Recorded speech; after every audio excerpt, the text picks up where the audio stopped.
We remember gists of things, another way to put it. We remember the gist of what happened, which is to say we remember the meaning to us of what happened.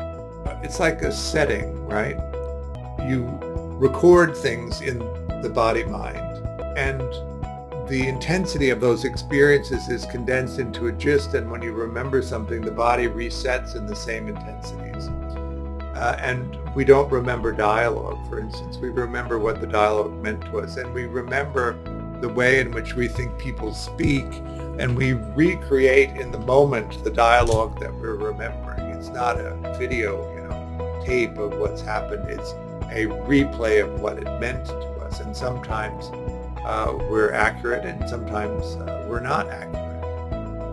And if you compared your memory of what happened to a videotape of what happened, there's often a mismatch there because we remember things very selectively based on our conditioning.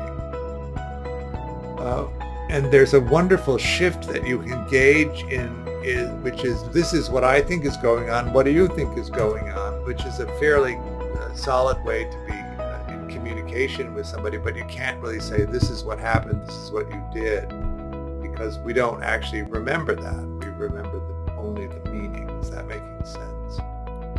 Now, another problem with this system is that if you try to remember something that happened to you when you were 5 years old, while the gist is very stable, the body is no longer a 5-year-old body.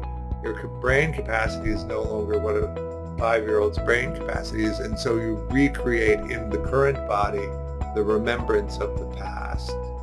And because the body is different, it's going to be distorted by that. In addition to that, you re-remember the gist and add to it the current remembering. And so if you've remembered something 500 times since the original memory of it, it's a version that's 500 times removed from the original thing, and each of the ways in which you viewed it later are added to the mix. And so really what we're talking about is not only the present moment experience, but that rich history of remembrance is what attaches in each present moment experience, right? You have the gathering of the sense data in the present moment. You compare it to the perceptual database. If there's a thread of meaning that's similar enough that it's identified as in that thread attaches, and so you have this richness of the past and the experience of the present moment all unfolding at the same time. So when we say mentalizing, what we mean is you need to be able to mentalize that. You need to know, you need to understand in the present moment why you're assigning the meaning that you're assigning to all of that happening. Now, of course, if there isn't a memory thread that is similar enough to what's happening in the present moment, I don't know about you, but I love novel experiences because it's fresh and it doesn't have that whole associations that often come.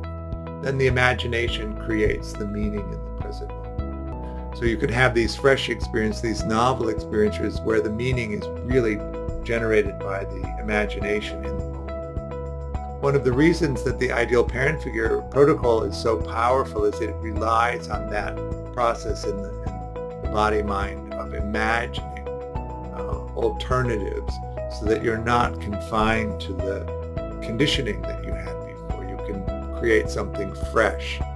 And then the body-mind can use it as a basis for creating conceptual reality.